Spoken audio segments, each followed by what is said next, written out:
Thank you very much, Brother William. And of course, behind Brother William playing the electric piano is Sister Rose. Thank you to both of you. At maraming salamat sa gabing ito na tayo ay muli magkatagpo at ang ating mga kaluluwa ay makakain ng salita ng Diyos, ang spiritual na tinapay na makapagbibigay na kalakasan sa ating mga pananampalataya at sa ating mga buhay upang maharap natin ang mga kahit nakababahala at nakatatakot na kapanahonan at sitwasyon na kinaroroonan natin ngayon. Yamang alam natin na tayo ay nasa dakong huli na ng kapanahonan ng New Testament. I would like to invite you to please open your Bibles with me to the book of Revelation chapter 12. Revelation chapter 12, if we have a couple there that are with us, may I ask the couple, the spouses, to read responsibly the entire chapter made up of 17 verses, and this will be the only time we will go through the chapter, and then we will proceed with the study hanggang kung saan tayo makaabot sa or makarating sa gabing ito. Okay, do we have a couple before us tonight who would like to read responsibly? Revelation chapter 12, verses 1 to 17. Verse 1, and there appeared a great wonder in heaven, a woman clothed with the sun, and the moon under her feet, and upon her head a crown of 12 stars. And she, being with child, cried, travailing in birth, and pain to be delivered. And there appeared another wonder in heaven, and behold, a great red dragon, having 7 heads and 10 horns, and 7 crowns upon his heads. And his tail drew the third part of the stars of heaven, and did cast them to the earth. And the dragon stood before the woman, who was ready to be delivered, to devour her child as soon as it was born. And she brought forth a man-child, who was to rule all nations with a rod of iron. And her child was caught up unto God and to his throne. And the woman fled into the wilderness, where she hath a place prepared by God, that they should feed her there 1,260 days. And there was war in heaven. Michael and his angel fought against the dragon, and the dragon fought and his angels, and prevailed not, neither was their place found any more in heaven. And the great dragon was cast out, that old serpent, called the devil and Satan, which deceiveth the whole world. And he was cast out into the earth, and his angels were cast out with him. And I heard a loud voice saying in heaven, Now is come salvation and strength and the kingdom of our God and the power of his Christ, for the accuser of our brethren is cast down, who accused them before our God day and night. And they overcame him with the blood of the Lamb, and by the word of their testimony, and they loved not their lives unto the death. Therefore rejoice, ye heavens, and ye that dwell in them. Woe to the inhabitants of the earth and of the sea, for the devil is come down unto you, having great wrath, because he knoweth that he hath but a short time. And when the dragon saw that he was cast unto the earth, he persecuted the woman which brought forth the man-child. And to the woman were given 2 wings of a great eagle, that she might fly into the wilderness, into her place, where she is nourished for a time, and times and half a time, from the face of the serpent. And the serpent was cast out of his mouth water as a flood after the woman, that he might cause her to be carried away of the flood. And the earth helped the woman, and the earth opened her mouth and swallowed up the flood which the dragon cast out of his mouth. Verse 17, and the dragon was wroth with the woman, and went to make war with the remnant of her seed, which keep the commandments of God, and have the testimony of Jesus Christ. Amen. Shall we look to the Lord in prayer? Father, speak to our hearts and impress the truth that you have had done for us, then, now, and forever. And thank you for the Holy Bible that we have just followed in its oral reading by Brother Mike and Sister Aileen. And bless us during this prayer meeting tonight, and that we can be able to lay down before you petitions or thanksgiving or intercessions that need to be sounded and made known to you. And guide us in our study in Jesus' name. Amen. Sa verse 1 and verse 3 ay ating mapapansin dito ang importansya ng katagang a great wonder in heaven or wonders in heaven. 2 times, verse 1 and verse 3. Wonders, I'll add as plurals, wonders in heaven. Yung salitang wonders here ay interchangeable ito sa salitang sign. Sign and wonder, or signs plural and wonders. Ang salitang signs ay semeion, at ang ibig sabihin nito ay it means a miraculous sign, na ito ay ating mapapansin sa panahon ng Panginoon sa ibabaw ng sanglibutan when He performed miracles and signs, na kung saan ay ito ay credential na He is what He claims to be, the Messiah, the Son of God. And or it is a symbol of something yet to come. So dalawa ang ini-impress na katotohanan sa likod ng sign, which is a symbol of either naganap na o magaganap pa sa hinaharap. And then ang salitang wonder ay thauma.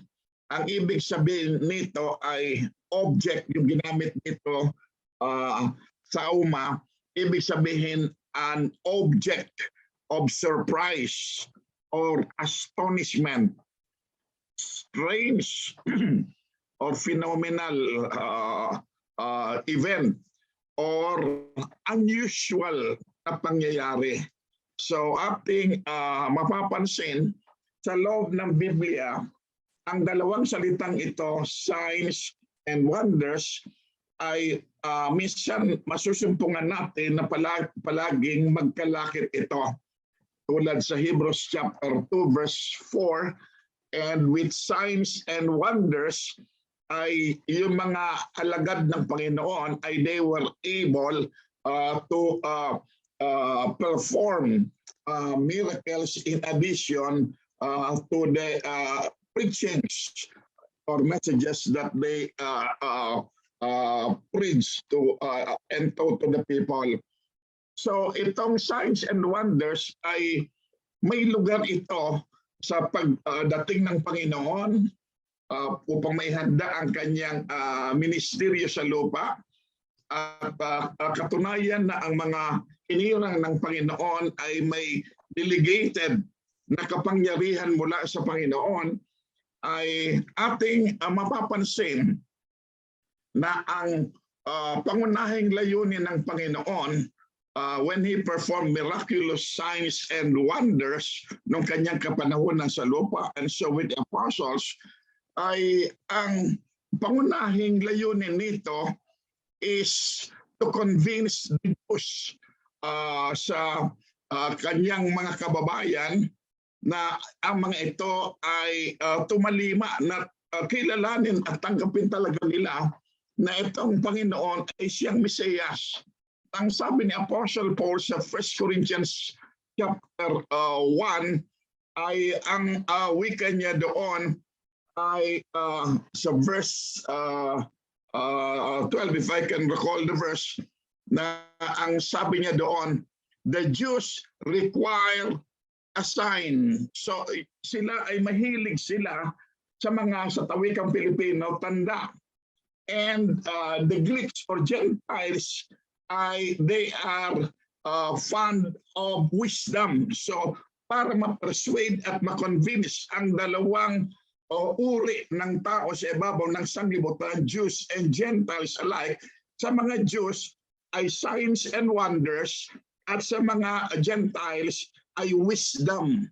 Okay, so ating mapapansin na ito ay masusumpungan sa halimbawa ng ang Panginoong Jesucristo ay siya ay ipinako sa cross. Sinabi niya na on the third day he is going to rise again from the dead, and almost all his disciples, excuse me, apostles, ay halos lupay-pay sila at hindi nila maisip kung bakit ganito, samantalang ay kanyang dadalhin sa ibaba ng sanglibutan ang kanyang kaharian. So nung naipinako ang Panginoon sa cross at inilibing at nabuhay nga siya nung pangatlong araw, ay sa unang pagpakita niya sa church, now absent itong si Thomas, ay parang nabuhayan sila ng mga espiritu at ng loob at naging mga masisigla at sila ay naging mainit na pagtitipon ito. Subalit wala si Thomas. So ibinalita nila, alam mo kapatid na Thomas, sayang wala ka ng isang linggo. Noong ang Panginoon ay nakapiling namin, nakasama namin. Sabi niya, ganun ba? But sabi niya, except I put my finger on his palm, sa kanyang kamay, at pagkatapos sa kanyang tagiliran, okay, I will not believe. So siya in a way ni-rebuke ng Panginoon na Thomas, di pa nga sila nagtatakpo, reach forth hither, okay, thy finger. Sabi niya, alam mo Thomas, ang problema sa iyo, you are just like the natural Jew na hindi ligtas. You require a sign before you believe. And today, it is not only the Jews nagtatap ng ganitong uri ng pag-iisip or philosophy, na ang mga tao ngayon dito sa ibabaw ng sanglibutan ay they go by that saying, to see is to believe. Okay? So that's why God employed through His Son and through the apostles yung signs and wonders to persuade them or convince them of indeed that Jesus is the Christ. So now, as we proceed to the content ng chapter 12 ng Revelation, isa ito sa mga nung isang linggo, mahirap na ngayon na chapter, mahirap rin ang chapter na ito. But sapagkat maraming mga views ang umiiral, at what I will be teaching you is what I stand for and what I believe on the basis of the study of God's Word and comparing Scripture with Scripture, and thereafter checking it up in the light of the ancient manuscripts and the present commentaries today. But tulad ni Spurgeon, masasabi ko na I have milked 300 cows, but I produce my own butter. I produce my own butter. Ginatasan kong 300 baka at gumawa ako ng sarili kong mantikilya. Ayan ang sabi ni Charles Haddon Spurgeon. And of course, it takes and requires time to study. And much study is weariness of the flesh, but it pays. Okay.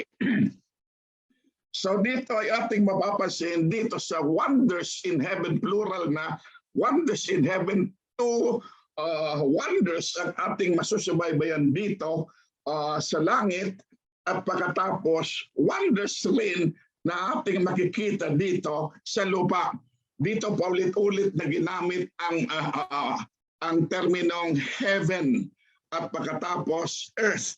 So I will be presenting to you what I have gleaned out of my study na dito sa chapter 13 ng Revelation ay there are two acts or if you may, two scenes.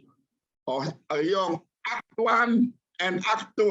I will divide this chapter into two parts, yung Act 1 at pagkatapos Act 2.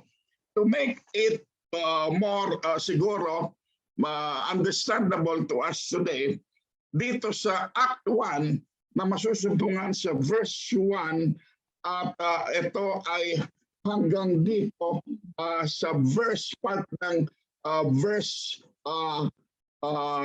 sa verse 9 ay ating mapapansin ang first act dito na naganap doon sa langit ay aking inilalagay ito sa tinatawag na kung ito ay patungkol sa pagsasapelikula or putting it into word picture, okay, word picture, ay sa Act 1 ay masusumpungan natin dito, okay, ang fast, ang dalawang puro F, yung flash, yung una ay flashback. Okay, binabalik tayo. So flashback ay tayo'y sa ating mga kalagayan ngayon ay dinadala tayo sa nakaraan na kasaysayan. Kasaysayan sa nakaraan, yun ang Act 1 dito na kung saan ito ay history. Na ito ay common knowledge na ating mapapansin na nangyari sa langit.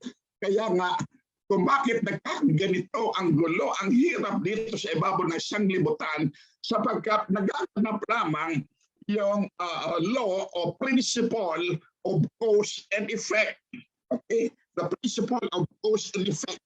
Kung ano ang nangyari doon sa lupa, ay dito nangyari sa langit, dito nangyari rin sa lupa. Okay? Yung flashback, dinadala tayo sa past, sa nakaraan. Ang tawag dito sa nakaraan, flashback or Act 1 is history. Okay, history is now history. It has been done. It has happened. Sa Act 2 o Scene 2, tayo dinadala sa fast forward, sa hinaharap. Ito ay masusumpungan sa susunod na mga talata na mula uli dito sa chapter 12 ay sa verse 6 downward to verse 17, yung fast forward. Act 2 ay future or prophecy. So ating mapapansin, history and prophecy. Okay, the past and the future. At para makita natin na may ground tayo na maniwala na ganito ang mangyayari sapagkat nangyayari na ito noon at ito ay nangyayari ngayon at lalo na yung future ay siguradong mangyayari because what God says He is able to perform. Okay, so nakuha na ba ninyo ilang acts ang narito? Dalawa. Sa Act 1 ay flashback. Dinadala ng ating alas sa history sa nakaraan. So, dito sa flashback ay dalawang scenery ang ating mapapansin doon sa langit. Okay? Dalawang tanawin of vision ang nakita dito sa verse 1, and there appeared a great wonder in heaven. Yung unang sign o wonder sa langit ay ipinakita ng Panginoon kay John ang isang babae, a woman, sabi dito, a woman clothed with the sun and the moon under her feet, and upon her feet a crown of 12 stars. And she being with child cried, travailing in birth and pain to be delivered. Dito ay there are three prevailing views o ilagay natin theories. May tatlong views or theories dito na ito ang pag-aakala at paninindigan ng iba-ibang mga nag-aaral, nagkomentaryo o nangangaral na salita ng Diyos. Okay?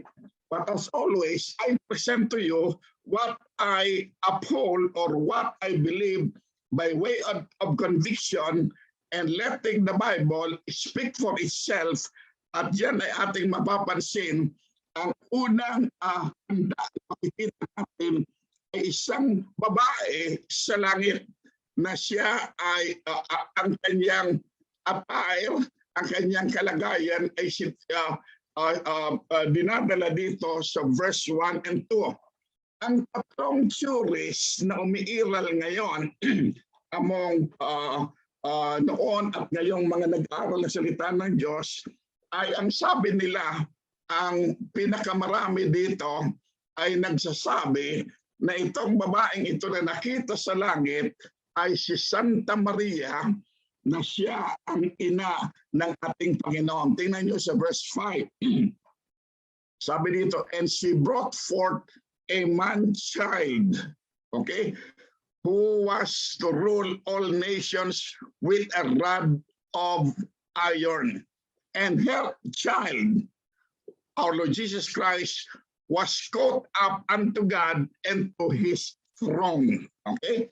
So, yan ay position ng alam natin ng maraming denominations at lalo na ang pinakamalaking denomination in Christendom na ito ay ang central headquarter ay nasa Rome.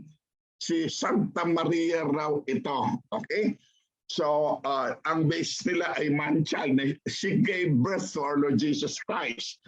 Then the second view or theory ay ang sabi naman ng mga iba kung bakit may ibang view sa position ng tribulation. Ang sabi naman ng iba, ito raw ay ang church. Ang church raw. Ang church ay ito ay nagsilang ng anak na lalaki. This is outright, sinasabi ko na ito ay mali. It's the other way around. The church came into existence because of Christ. The Christ came into existence because of the church. Mali rin yan. But this view na ito ay kapwa allegorical interpretation or spiritualizing ay ito ay medyo patungo ito doon sa interpretation ng Bible na kung ito ang church ay papasok sa tribulation period, okay, post-tribulation. Okay? But the third view of which mga fundamentals and noon I stood for this at nakukot ito behind the pulpit na the third view which I stand upon and accept the literal interpretation of the Bible is this is none other than Israel. Ito, ang babaeng ito ay walang iba kundi ang sambayan ng Israel na mula sa kanya ay lumitaw ang Panginoong Hesukristo. At ang internal proof nito, sa loob nito, ay ating mapapansin na noong kapanahunan sa Old Testament with the birth of this nation, na ito ay masusumpungan natin doon sa Egypt, ay si Joseph, the 12th son or 11th son, ay nasinundan pa siya ng kanyang younger brother, na ating mapapansin na doon ay nagbigay siya ng dalawang panaginip. At ang pangalawang panaginip sa chapter 39 Ang pangalawang panaginip niya ay isinalaysay niya ito sa chapter 37 verse 9 and 10 na ang sabi niya ay ang kanyang panaginip ay yung babae, nang sabi niya dito, yung babae na ito ay nasilawan ng araw at pagkatapos may corona na may dalawang between at pagkatapos siya ay nakaapak sa buwan sa ibabaw ng mundo, ay ibinigay niya ito. Nang sabi niya, yung araw, yung buwan at mga bituin ay ito ay they all bow down. Na ito ay they bow down sa kanya. Kung titingnan nyo sa Genesis chapter 39 at verse 7, ito ay lumusak. Nung nalaman ito ni Jacob na ang son dito ay tinutukoy ang kanyang tatay na si Jacob, the father of the 12 tribes. Naintindihan niya ito. Pagkatapos yung mother, yung moon, ay yon ay walang iba kundi ang kanyang nanay na si Rachel, asawa ni Jacob. Tapos ang sa corona, ang 12 bituin ay ang 12 sons ni Jacob, na dito ay ang Israel ay naitatag at ang Israel ang siyang instrumento ng Panginoon upang ang kanyang bugtong na anak ay maisilang sa pamagitan ng isang birheng nangangalang Maria, who is a Jewish woman, who is a virgin, na by God's miraculous hands and works ay naisilang ang Panginoong Kristo. So dito ay ating mapapansin na ang babaeng ito ay walang iba kundi simbolo ng Israel. Okay? Maliwanag ito. Check it out. Okay? So ating mapapansin nga, sinabi sa Old Testament, sa Isaiah chapter 54 verse 5, sabi ni Isaiah na nagtatampo ang Panginoon na ang Israel ay asawa ng Panginoon. Israel is the wife, the bride and wife of Jehovah. And sinundan ito ni Jeremiah sa Jeremiah chapter 3 verse 6 to verse 10, nang sabi niya, Israel's wife had gone into harlotry. Nito ay naging isang prostitute. She prostituted herself. Okay? At ating mapapansin niya ito doon sa illustration sa buhay ni Hosea. Okay?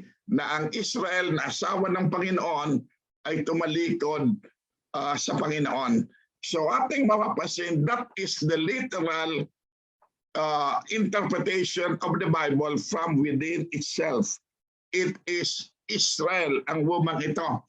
At pagkatapos nito, ay ating mapapansin na ipinakita doon sa langit ang babaeng ito, ay ipinakita rin sinundan, flash na naman ang sa isipan natin sa verse 3, and there appeared another wonder in heaven. Behold, a great red dragon having 7 heads and 10 horns and 7 crowns upon his heads. And his tail drew the third part of the angels or stars and then cast them to the earth. And the dragon stood before the woman which was ready to be delivered, for to devour her child as soon as it was born. So o sa nakaraan rin ang kasaysayan na kung saan other than Israel ay ang Diablo.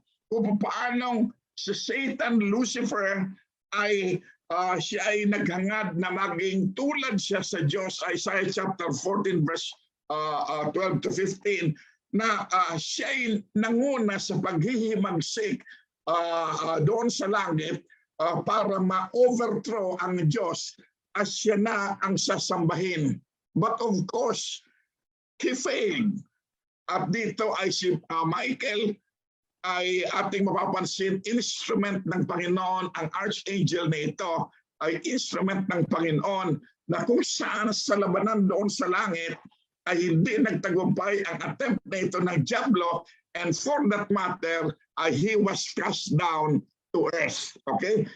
At dito sa lupa ay ating mapapansin, many times ang Diablo ay from Genesis going forward sa Gospels ay he attempted na i-prevent o hinder ang kapanganakan ng Panginoon.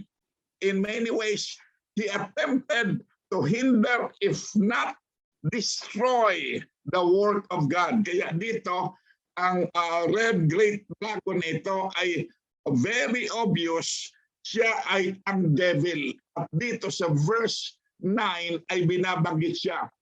And the great dragon was cast out, that old serpent called the devil and Satan, which deceiveth the whole world. He was cast out into the earth, and his angels were cast out with him.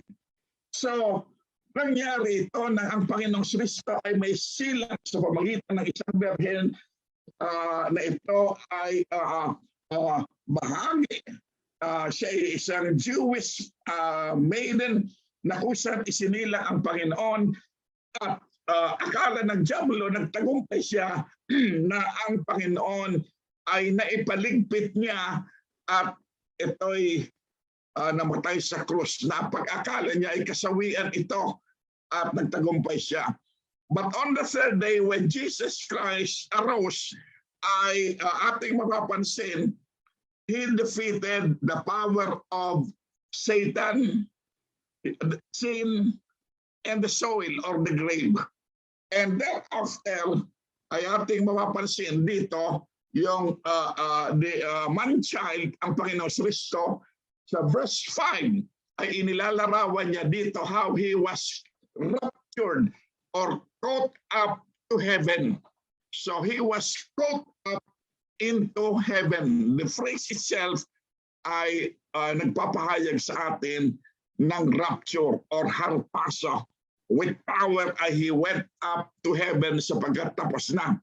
So dahil naisilang na, naariyan na, at nagpatuloy ang gawain ng Panginoon sa kabila ng paghadlang ng Diablo na dito ay apat na pangalan ang ibinigay sa kanya bilang maninira, bilang tagapag-akusa ng mga kapatiran at slanderer and kaaway ng Diyos at ng mga mananampalataya. Ang kanyang mga pangalan, ito ay kahulugan noon, ay ating mapapansin at dito sa lupa ngayon, akto, mula doon sa Act 1, yung tayo ay dinadala sa nakaraan, history, flashback. Ngayon, dinadala naman ng ating atensyon na naroon na wala na siyang magagawa sa presente, dinadala ang ating atensyon doon sa hinaharap. Na yung babae na nagbigay sa atin ng man-child na ito because of giving us the Messiah ay yung galit ng Diablo, at para makapagiganti siya ay ibinuhos niya ito sa bayan ng Israel. Kaya many times over ay ating mapapansin, had it not been for the grace of God, Israel would have been annihilated from this world. So doon dito tayo magtatapos at itutuloy sa susunod ang Act 2 na ito ay fast forward. It has to do with the future, okay? Or prophecy. So ang ganda nito Revelation chapter 12 to Acts. Okay, may God bless. We'll continue next time. We'll have time for prayer. Father, bless your word and impress the truth to us that we worship a risen, victorious Christ who demonstrated the power of his rapture, that it will also be true of us when he returns for us and raptures us. We are grateful that we will not have any part whatsoever in that period known as the tribulation period, and the most destructive part of this, the great tribulation period. And I do pray that all of us would find strength daily in the Lord. In Jesus' name I pray. Amen. God bless.